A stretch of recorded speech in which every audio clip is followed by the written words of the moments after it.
Rules of business যা জানা আছে আমার, যে একজন মন্ত্রী সরকারি খরচের চিকিৎসা দেশেই পাইতে পারে, দেশের বাইরে এন্টাইটেল না।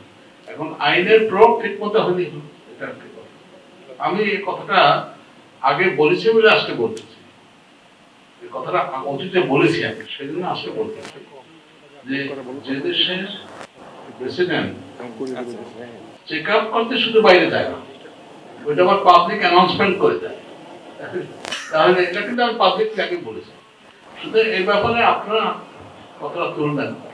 তবে এটা কথাটা হলো যে এই যে প্রশ্ন করছিল আমাকে যে মানুষকে বাইরে যাওয়ার কি করে কমানো যাওয়ার বা কি করা, এখানে তো একটা জিনিস স্বীকার করতে হবে যে আমাদের যে স্বাস্থ্য ফেসিলিটিস এটা একটা উন্নত বিশ্বের সমান নয়, কোথাও কোথাও ডেফিশিয়েন্ট আছে। এটা তো হলো যদি কারো অর্থ থাকে, এখানে চিকিৎসা ফেসিলিটিস নাই, সে বাইরে হয়তো বন্ধ করাটা ইথিক্যাল নয়, সেটা আলাদা। কিন্তু আমাদের অনেক ফেসিলিটিস আছে যেগুলো আর করা সম্ভব, কিন্তু এখানে আবার কনফিডেন্স ইস্যু আছে। আমি এটা বলতে চাইনি, কিন্তু আমি বলতেছি, যেমন বাংলাদেশে দুটো ওষুধের নাম আমি বলবো। একটা হলো হার্টের ওষুধ, তাই না? আজকের থেকে 20-25 বছর আগে তো সবাই দৌড় দিয়ে যেত, এখন কমে গেছে, অনেক কমে গেছে।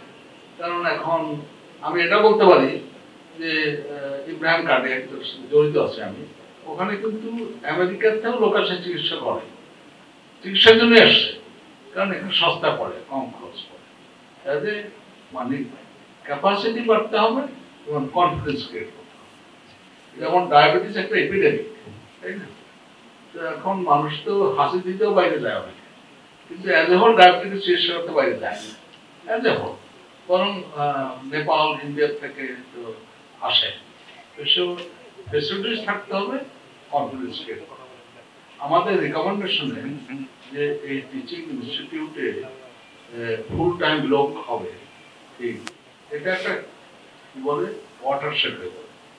কারণ তাহলে আমরা যত কিছুই বলি না কেন রিসার্চ হবে, রিসার্চ করতে সময় লাগে, ফেসিলিটিস খালি লাগে, সময় লাগে, তাই না? তো আমরা ফুল টাইম করতে পারবো। আশা করি আমি ইনডিরেক্টলি উত্তরটা দিচ্ছি।